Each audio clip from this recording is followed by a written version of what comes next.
What up, Fantasy Ghosts? How y'all doing? This is your Commissioner Rhino. Hope everybody's doing good. Tonight, we are diving in to the AFC South. Sleepers, breakouts, all that. You guys ready? So let's go.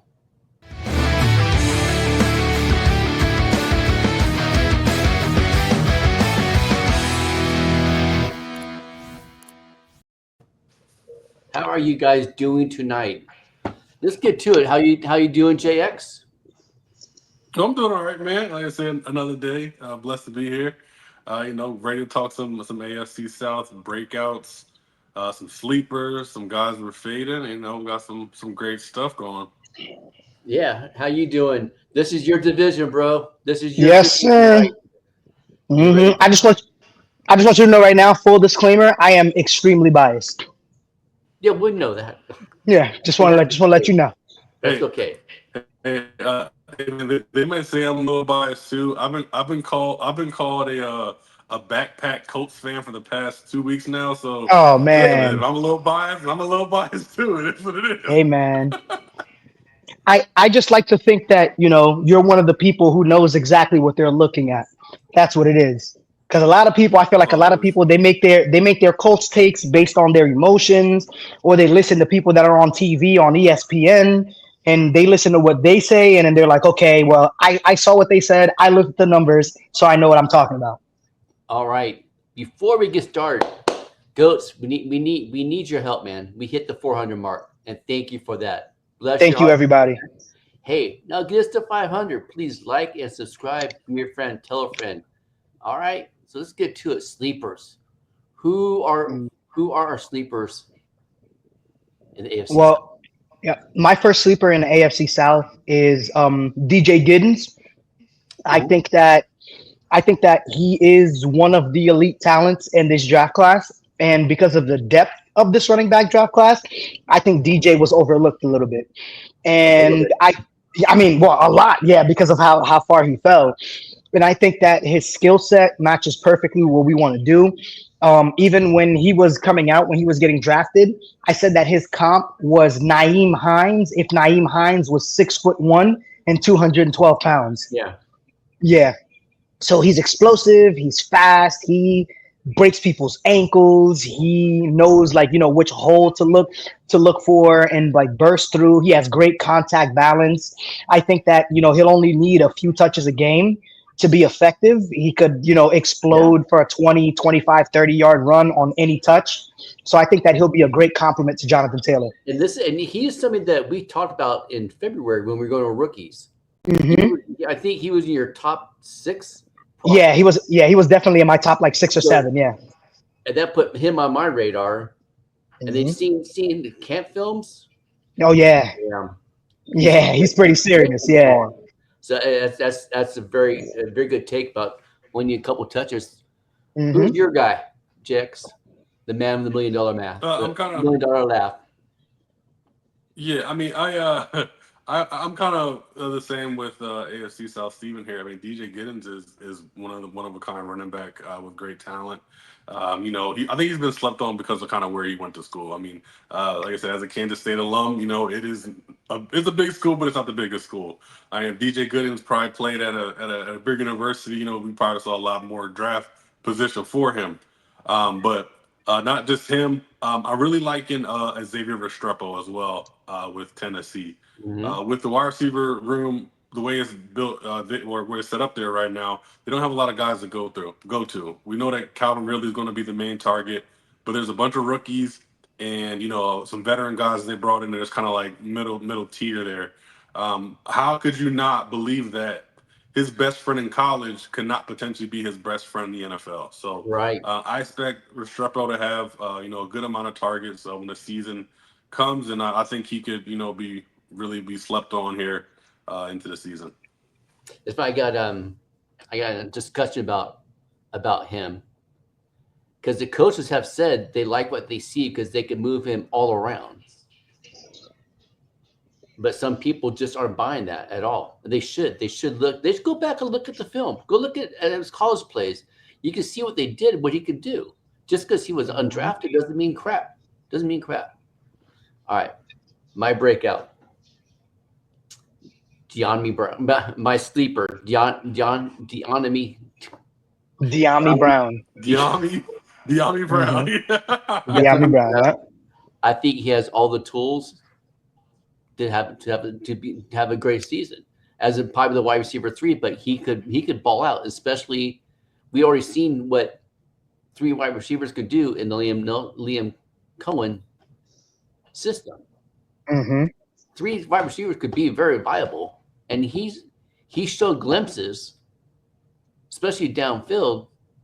If you get the ball to him, he's good. This could be the chance. This could be his year, his time to say, "Look at me," you know. But what you saw from me last year wasn't that person. This is who I am. Mm-hmm. That's who, and then Ayomanor too. I like him. Elic Ayomanor. Yeah. Mm-hmm. Yeah, I mean these dudes got some creative names coming into the league now. Well, They've for got me, shit.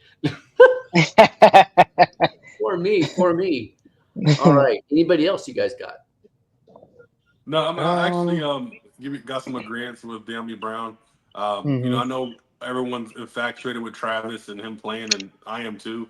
I mean, I spoke highly of Travis many episodes, so if anybody wants to check it out, you know, check out those past episodes. But what's also been said was with sprinkling Travis in, Dyami Brown is essentially their wide receiver too.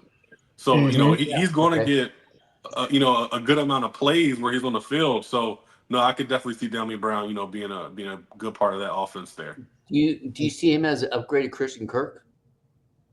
Nah. No. I think as far as availability goes, I will say yes. But I do believe Christian Kirk is a better player than he is. Mm-hmm. Yeah, Just much better stay on the talent. field consistently. Yeah. Mm-hmm. I do have an honorable mention, which is one of your guys, Rhino, Woody Marks. But I guess he's not really a sleeper anymore because of the whole Joe Mixon thing. So it's kind of like it kind of pushes him in competition to be the RB2 if Joe Mixon were to miss time. But I like him a lot. And then hearing D'Amico Ryan speak about Chubb a little bit too, it's almost making you okay. How's this going? So the preseason is going to be interesting with that. Because we're going into that. Then who's your breakout? Who do you think is going to break out? My breakout is simple. Oh, go ahead. Oh, go ahead. My breakout is simple. It's AD Mitchell. AD Mitchell came so close last year to making so many big things happen. He needed a little bit less touch on some passes. He needed a little bit more touch on some passes. He had no problem separating. Separation is what he does the best. He creates room like nobody's business. And I think, you know, with a little bit of improvement, especially mechanics wise from AR, I think AD could have, you know, a couple games throughout the season where he has like 3 catches for like 50 yards and a TD, or like 4 for 78 and 2 touchdowns. Like, I don't think he's going to need that much work in order for him to be effective. But I do think he could be a guy that could score between like 7 to 9 touchdowns this year and have like, he could have like an Alec Pierce type of year too. Do you think Alec Pierce takes the ball away from him? Because Alec Pierce is more downfield receiver too, like a Donnie Mitchell is, isn't he? Yeah, well, yes, but they're 2 different styles. Like Alec Pierce is more of, you give him a chance like in traffic because he can out jump a lot of people and he can out muscle a lot of people. So he's a great like the deep but jump ball specialist. Whereas AD Mitchell creates so much separation off the line, you just have to let him run underneath the ball. So and I think it's possible for them to both eat. Alec Pierce led the league in yards per catch last year. So he doesn't necessarily need 100 targets. 25 yards per catch, something like that. Crazy. I think it was like 22 or something like that. Something like that. But yeah, it was fun watching because just chuck the ball and he'd go get it. Yep. So going off that, and then my segue into that would be my breakout is AR. He's my breakout. Gotta have it. He'll break out, but he won't break fully out. I think he'll just like scratch the surface of his ceiling this year. Everything that I've seen, if he puts this all together, he can finish easily in the top 10. Oh, absolutely. Easily Mhm. the top 10 Yes. quarterback. Easily. And that's without scratch. That's just barely scratch the surface. Within let's say 3 years, he can be a QB1. He has all Oh, the absolutely. tools, he has all the tools and the mobility and everything that he could be a special quarterback. I remember I saw a graphic coming into last year when everybody was all over him, where it was like he scored like 1.13 fantasy points per play. Yeah. So like for every play that he was on the field, he accounted for at least 1.13 fantasy points. That is insane. And he didn't have a good season. No. So like that's insane. And the work that he put in the offseason is showing out right now. And just the bottom line, I just love the kid. He's got good head on his shoulders, so it's kind of kid that you want to root for, that you want to see him succeed because of the head he has on his shoulder. He's just a good kid. Good kid. Yep. Definitely want to see him succeed. I mean, I think it would be, I don't know, it'd be kind of off if you weren't influenced by me and Steven here as much AR propaganda as we've been pushing. Oh no. And Steven could account for this because he knows how much I love AR. So you're not. I think all of us have been in our AR. Yeah. Yeah, I'm only saying it in a good way. But no, I mean AR and AD Mitchell are, I hate to keep this Colts movement moving, but my breakout guy is Alec Pierce. Yes, sir. Alec Pierce had 37 catches last year for 855 yards and 7 touchdowns. That's nuts. If he had an additional 11 catches, 175 yards, and 1 touchdown, he would have been a top 15 receiver last year. He was number 1 in deep targets, number 1 in ADOT, number 7 in contested catch rate, and he was number 5 in fantasy points per target. Okay, what it sounds ADOT? like to me is for him to take a next step, he needs just to have a little bit better quarterback play. And we could be potentially seeing a high end wide receiver 2, a low end wide receiver 1. I love Alec Pierce since the time he got drafted. Go ahead. Average depth of target. What does ADOT stand for? Correct. ADOT, yeah, average depth of target, number 1. Average depth of target. All right. Yeah, that means when he caught that thing, he caught it for chunk yardage. Yeah. Yeah. Exactly. I do have one more breakout. And we talked about this guy last night. 2 people weren't speaking about him too good. But I think Trevor Lawrence, if Cohen if Cohen could unlock that, he could have a breakout season. It's like everybody tries to force this Trevor Lawrence thing so much because they like Trevor Lawrence the person. And don't get me wrong, I love Trevor Lawrence the person. Trevor Lawrence is like an amazing human being. He's a God-fearing man. He is married. He is all about his business. He keeps his head on straight. You never hear about Trevor Lawrence getting in any type of trouble whatsoever. But at the end of the day, I think that Trevor Lawrence is a physically talented quarterback, but he does not have the necessary help in order for him to maximize his talents. I think that the situation is less than ideal because of the O-line. And I think that people are talking about Liam Cohen and revitalizing this offense, but they also forget that Liam Cohen had a top 7 to 9 O-line when he was in Tampa Bay.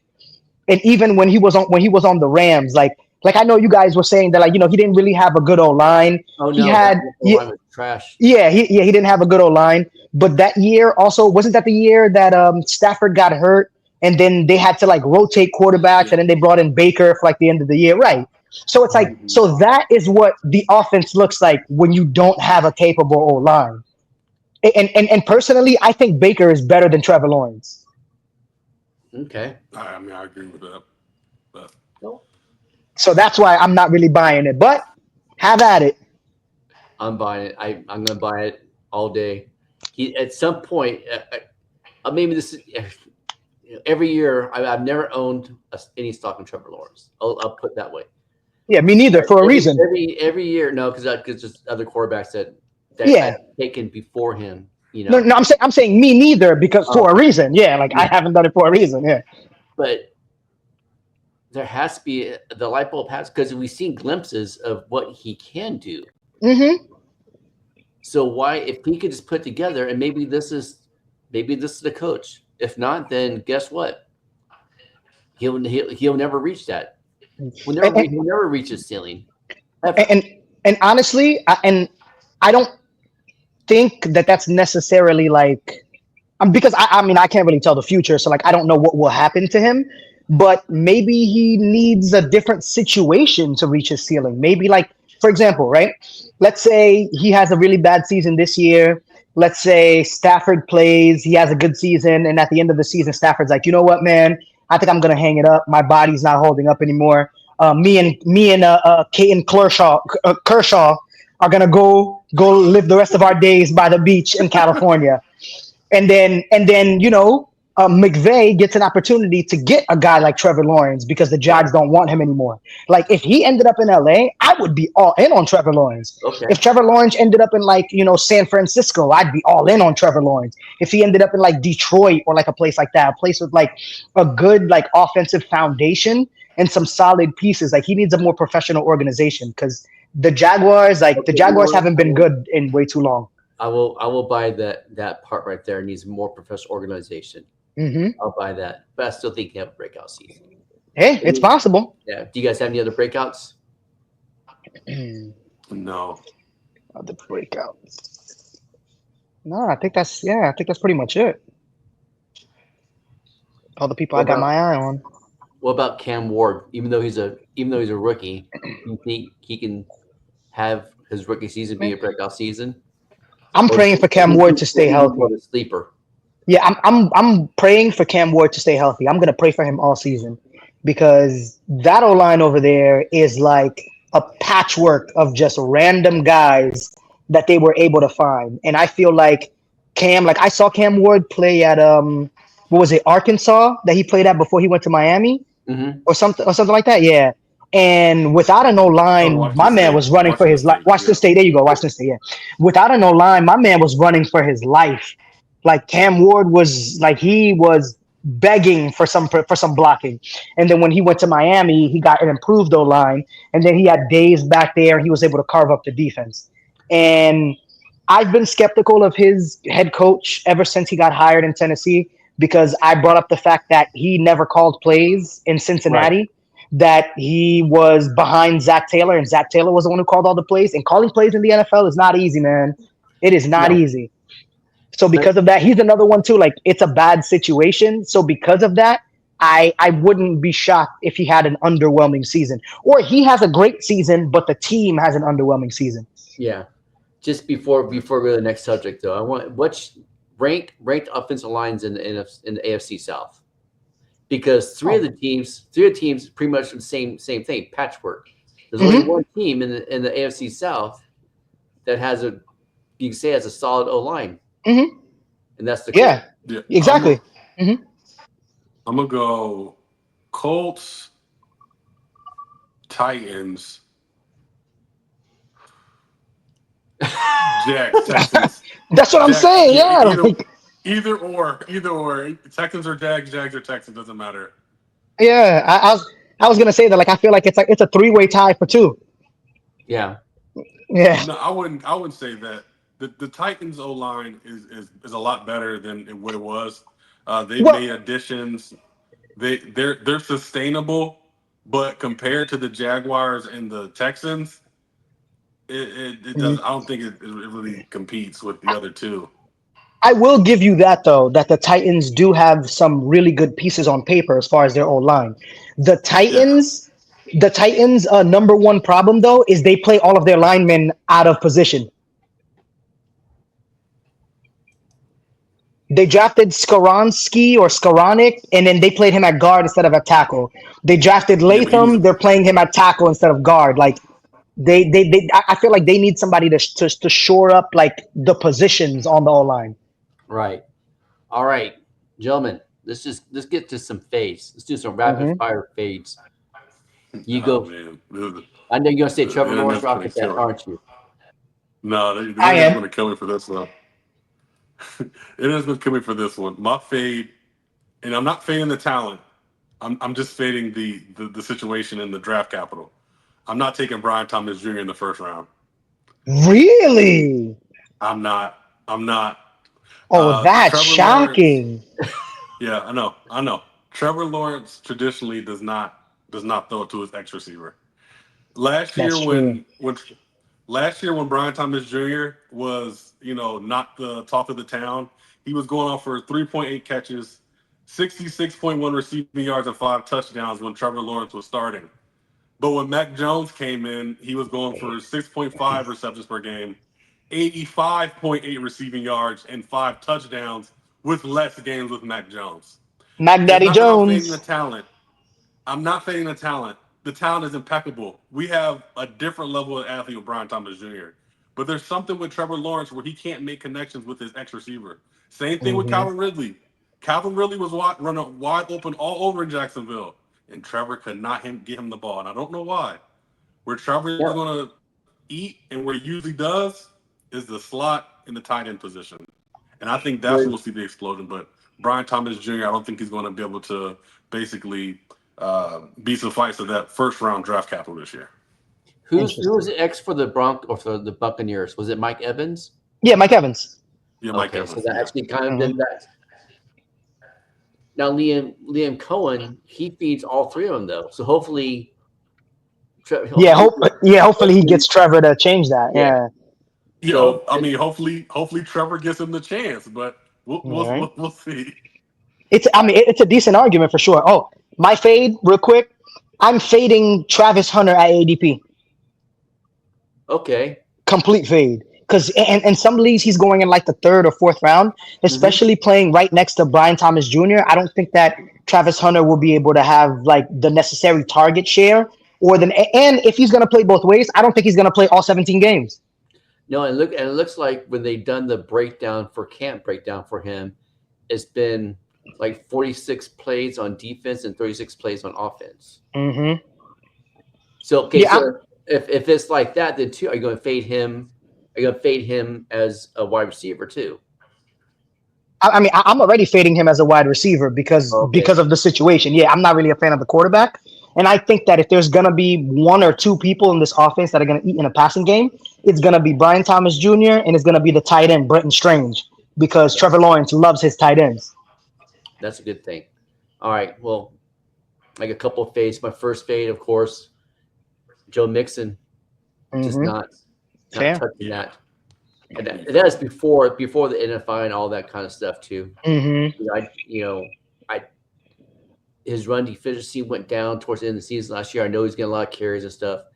And with Nick Chubb coming there and then moving up to get Woody Marks, that just tells me they're not trusting him.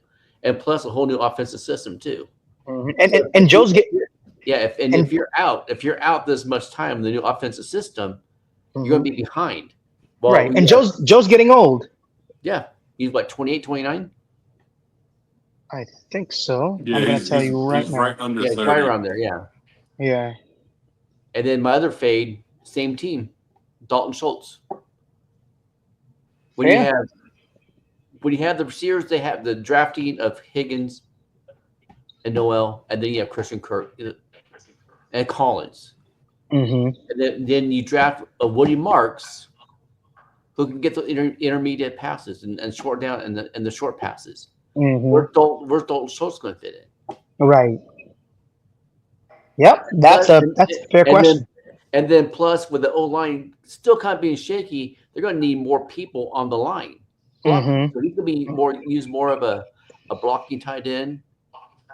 And you saw the shades of it too a little bit last year because his usage dropped last year compared to the year before. Don't they have a new OC though coming into the season? Yeah. Yes. Yeah. So we don't even really know how they plan on distributing the ball to this group of weapons. So like that kind of leaves him a little in the air. And I think the OC that came in coached Higgins and Noel at Iowa State. Oh wow, that's cool. I believe they were he was the wide receiver coach for them. So that kind of tells you why they drafted both of them too. So you guys got any more fades? I have one honorable mention for the fades. Fade Daniel Jones. Daniel Jones is not going to Yes, start. fade Daniel Okay, Jones. Daniel Jones is only going to play for us if something happens to AR. That is it. Daniel Jones is going to be one of the best backups in the league this year, and I think that AR might have like a couple games where he's dinged up. So Daniel Jones is going to be a good spot start for like maybe 2-3 games this season. But fade Daniel Jones. He is not winning the starting job. This has been a public service announcement by AFC South Steven. Thank you. Absolutely. Absolutely. Paid for by the Fantasy Goats. Yep. Right on. Well, gentlemen, this has been a good evening, good talk. Hey, look forward to the next time we do a division preview. And remember to like and subscribe, everybody.